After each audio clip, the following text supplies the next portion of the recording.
Okay. Hey, Nissan. Hayom Yom.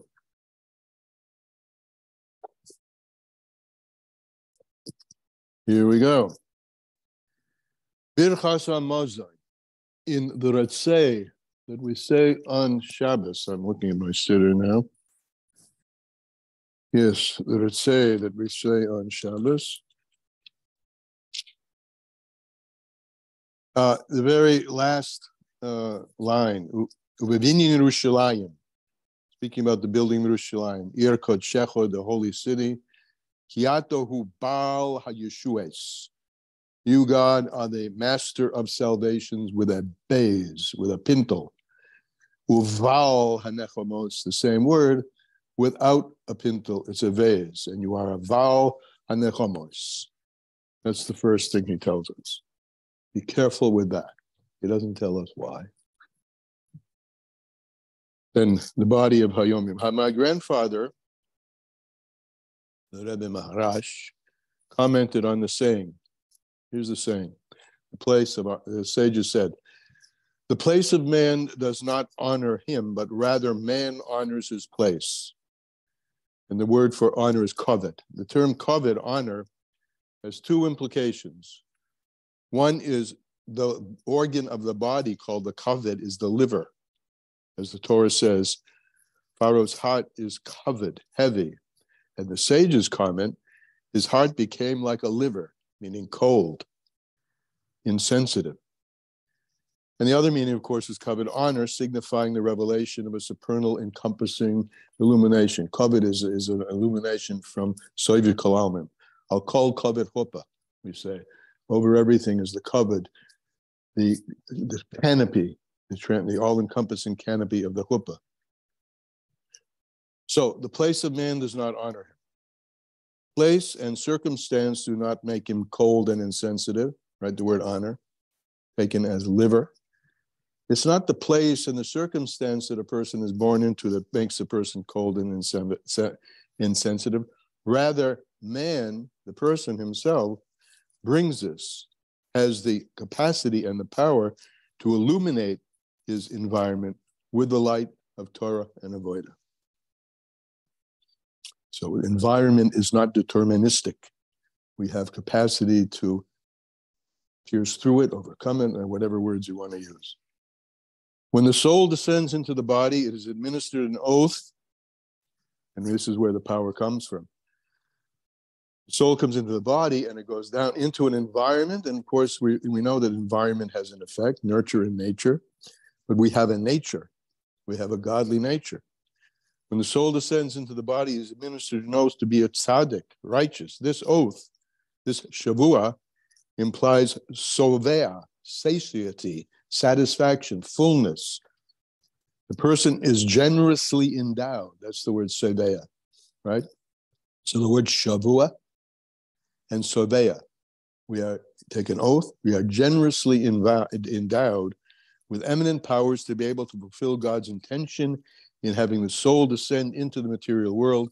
And just as it is with the soul's descent, so it is also with every person in whatever place he may be, that one's environment is not deterministic because one has a capacity that transcends it. Pretty nice. Lessons in Tanya. My head keeps dropping. I have to get a different one up there. Lessons in Tanya, page 524. Yes. Classical Tanya, page 100. It's about 7-8 lines from the bottom. Mitzvahs, li kavana, without kavana. Mitzvahs, with kavana. Mitzvahs, bli kavana, like a soul, like a body without a soul. The soul is the kavana of the mitzvah. The body is the gufa mitzvah, the doing of the mitzvah. And we have, and as he said earlier, and he's going to elaborate on this, these two levels divide into four, which are the four letters of the Shem Havaya. And he's going to explain more about that right now. 1, 2, 3, 4, 5, 6, 7 lines from the bottom. So contrasting this experience of devekus in a mitzvah versus simply doing the mitzvah stam, playing the ma'aseh of a mitzvah.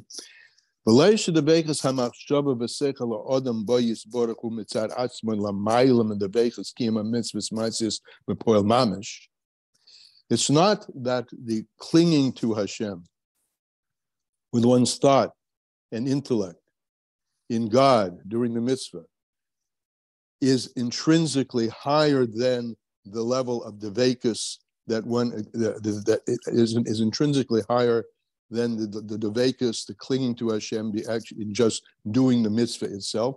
There is, of course, a maila, a virtue in kavana over simply doing the mitzvah stam. But the mitzvah, as we've learned before, except for the two we talked about, you're yotzi the mitzvah b'diavad without the kavana. So it's not that there's an intrinsic separation, but there is an intrinsic difference in levels, right? The difference between doing something, it could be anything, out of mitzvah, doing something just, we say this in English, just, I did a b'diavad. Well, and not necessarily speaking about a mitzvah, like I did this, I had a job to do, and I did a b'diavad. I produced it. I did what I was required to do, versus putting your heart into it, right? And putting your kishkas into it. So there is a difference, but the difference is, as we'll explain, the difference is not so much intrinsic as it is in terms of revelation. That is, the more deeply you put yourself into it, your higher, deeper levels of yourself are being involved.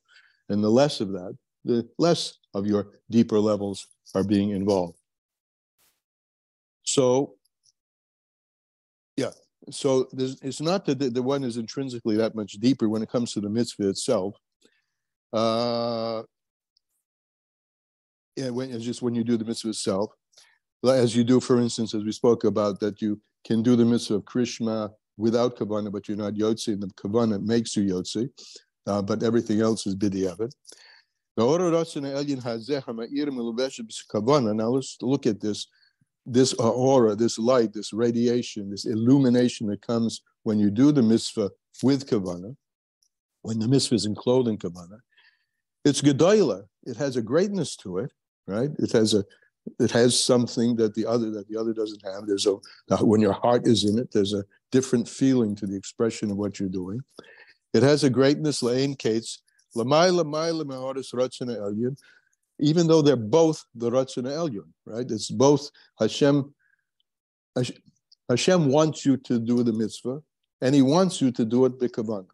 So in that sense, they're on an equal plane, but the effect is very different. But from the sense that they're on an equal plane, so therefore, the mitzvah, you can be yotzi most of them without kavanah. But since they're coming from deeper levels in God's intentionality, so there is an advantage of mitzvahs with kavanah.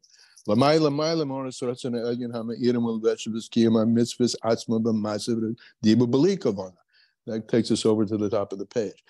There is an advantage, right? There is a koyach that it has, and a beauty that it has, and a sensitivity that it has, and a feeling, a gefeel that it has, much, much richer, I could say, than doing the mitzvah with of deed and speech without kavanah.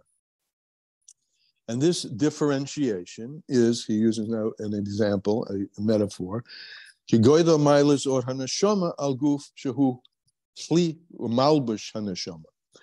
this the difference in the experience of the neshama, a ruchniistic thing, over the physical body, as it's a keli in which the neshama is enclosed.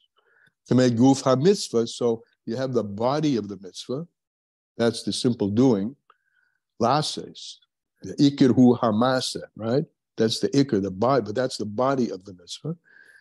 Shehi kli umalbish l'kavanasa, which the body is of the mitzvah, is a vessel in which the kavanah is being contained.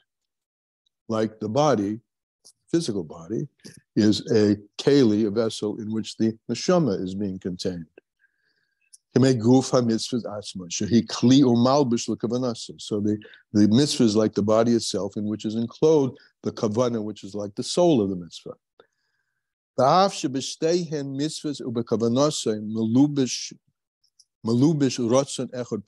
Even though in both of them, the body of the mitzvah and the kavanah of the mitzvah, right? Both of them are God's will. God. Oh, this is an interesting person. God doesn't just want you to have kavanah, right? He wants you to do it. So body and soul are two different things on the one hand, two different levels, but they're meant to go together. I mean, and just as in our body down here below, we can't do the mitzvah without the body, but the body is but the mitzvah itself has a quality, a deeper, richer quality, if the investment of the soul, the kavanah, is there present within it. So even though in both the body of the soul and the kavanah of the soul, there is a singular will of God, b'tachlis, ultimately singular, b'tachlis hapeshitis, with ultimate simplicity, no differentiation. Again, this is allusion back to this state of soviv kol almin, in which there are no divisions, there is no top or bottom, east, west, north, south. It's all singular. And that's and the root of it all is in that state of singularity, but tachlis hapeshitis, in the ultimate simplicity of, meaning non-differentiability of godliness. Bli shum shuni v'riboy, where there is no differentiation and there's no multiplicity, chas v'sholem. Umiyuchad b'mahutzi v'atzmusi is brought up l'tachlis ha'yichud, and this ratzon ha'elyon, God's supernal will, which is the expression of which is his mitzvahs, is united with him in a complete unity.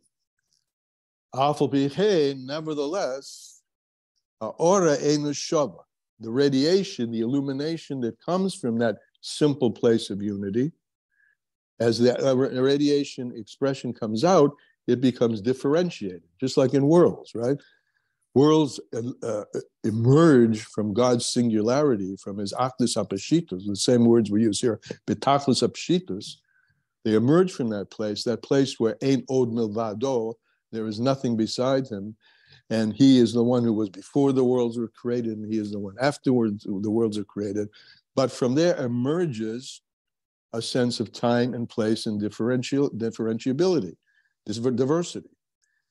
So this ha'ora, from this place of yichud, afal pichein, nevertheless, from this place of singularity emerges a ha'ora, a ray, and this ray, ein shova b'bichinas tzimtzum b'hispashtus, and the ray is not the same in terms of tzimtzum b'hispashtus. As I've said a few times in the journal, there's a difference between soviv kalamim and mamala kalamim. Soviv kalamim alludes to that area which is everywhere equal, and mamala kalamim alludes to that area where there is differentiation, gradation, and steps from a tzilus, let's say, down to a siyah.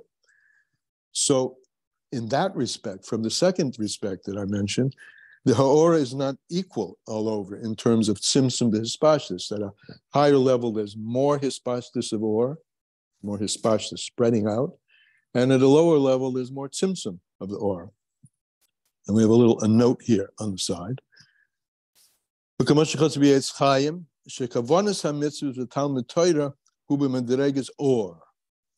says the whole, now we're just seeing the kavanah of the mitzvah and the body of the mitzvah, right? The kavanah of the mitzvah, the Rizal compares to light itself. The guf ha-mitzvah and the body of the mitzvah, he medregas bechinas kelim, right? Oris v'kelim, lights and vessel, body and soul, kavanah and action. Shehem bechinas simsum, and the body, of course, is differentiated very clearly, and there's a simsum, there's a contraction. Shalidei simsum or nishabu hakelim, and it's through the contraction of the or to be just the right kind of light that fits the kelim that you get the bringing into being of kelim which are operating effectively. It's the hand in the glove metaphor, right? The hand in this case is the light, but it has to be in a glove which fits it, or as for kelim. So kavanah is the light, the hand, And the body of the mitzvah is the glove. And okay, so you can't compare the two, between the kavanah of the mitzvah and the body of the mitzvah. And the nechleches gam came la arba madregas. And these two, body and soul, right, Ma'aseh mitzvahs and kavanah mitzvahs, are divided into four. This is back to our Yud Kei Vav Kei. These are two which are four, which is a metaphor from Gemara Shabbos, which we'll leave on the side for a moment. So this is divided into two. These two, body and soul, are divided into four madregas. Ki guf ha-mitzvahs, because when it comes to, let's take the body of the mitzvah first and divide it in two. The body of the mitzvahs, asma mamish, has two madregas, has two levels. Shehein mitzvahs ma'asiyas, mitzvahs that have to do with deed, mamish, u mitzvahs ataluyas b'divra machshava, and the mitzvahs which have to do with speech and thought. In other words, the body of the mitzvah is the body of the body, the things that you do with your hands and your feet, and then the deeper part of the mitzvah, but it's still Maaseh, which is speech and thought, because the Torah tells us, that the Chazal tell us that speech, the movement of the lips is considered like deed. And in fact, we learned that in order to be Yotzi the mitzvah of Talmud Torah, which is a deed of the mitzvah of the mind, you can't do it without speech. So Machshav and Dibur go together as kind of an inner dimension of the body of the mitzvah, and the action of the mitzvah, the hands and feet, are the body of the mitzvah. So we have mitzvahs Talmud Torah, Kamesha Talmud Torah, Bikrishma, right, where you have to be bringing it into speech, the tefillah, and also davening, ubichas hamazon, and benching, the shab brachas, and all the other brachas and things, mitzvahs that you do with speech. So there's two levels in the body, right? The external hands and feet, and the thought and speech. Now, in kavanah of the mitzvah, there's also two levels. Kavanas and mitzvahs, l'dafke be'ezborach, shehika neshama l'guf, which that's like the soul to the body. Nechleches gam kem l'shtei madregas. The soul is also divided in two. Kamay shtei madregas and neshama, like the two levels of the neshama, shehen beguf hachumli, which are in the body, which in the course of the body, shehem chai umedaber, right? And this is where today's Tanya ends. When the soul is invested in the body, the soul has levels, right? And each corresponding Yud Kei Vav Kei from high on down. So the bottom level of the soul is called the nefesh, right? That was likened to the stone. Remember the four levels of daimim semeh chai medaber. So the nefesh of the nefesh is compared to the stone, and then the neshama of the nefesh has a spirit within it, which compared to growth, and then you have, and those two belong to the body of the mitzvah, and then you have the two which are higher, which is the levels of chai and yechida, the two upper levels. So the soul itself is divided, is our two which are four. Two more connected with the body, the Vav and the K, and two more connected with the higher inner dimensions.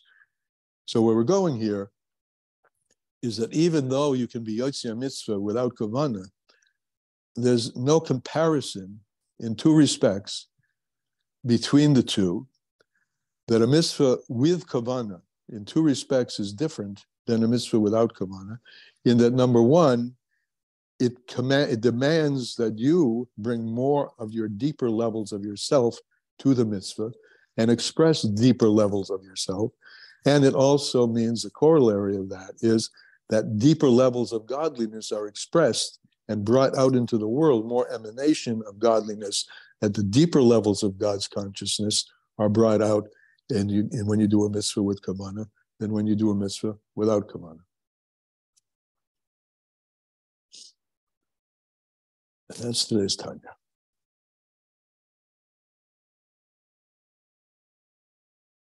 Any comments?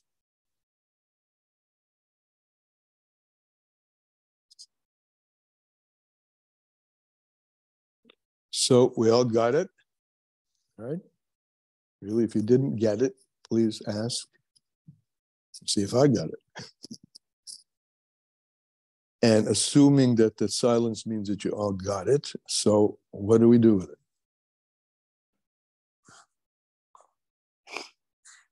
Somebody's talking. No? Ask God to help us. Have kavanah.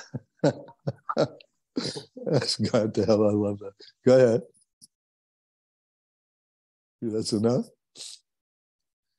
Ask God to help us that we should have kavanah in everything we do to do, right? That we should intend to bring him into exposure down here below and put our heart and soul into it. Huh? And you get much more out of it. Say that again? And you get much more out of it when you've got kavanah, when you put your heart and soul in. That's exactly right. You benefit yourself and the world benefits. Yes, excellent. Yeah. I think we think that because these mitzvahs are incumbent upon us to do, that we're responsible to do them, and Hashem is just sitting in the sky, tapping his foot, waiting to see how well we do it. Right. But really, we could ask Hashem for help. We could ask Hashem for help to do these mitzvahs. Absolutely. And when we ask for him himself, he stops tapping his foot and he gets connected with us. And right? Right. Because we've asked him to get connected with us. All he's doing is waiting for us to ask him to get connected with us. The Isurusa de Lasato, the arousal from below affects the arousal from above. So if we want to be more soulful people, which I think we all do, he's waiting for us to just ask him, and he'll help, and he'll invest himself in us, and we will be more soulful people. And the world will be, and the world will be a more soulful place. Yeah, Amen is right. Anything else? I mean, this is good stuff. Anybody else want to say anything? All right. So we'll leave it like that, and see you tomorrow. Thank you. Thank you. Thank you so much.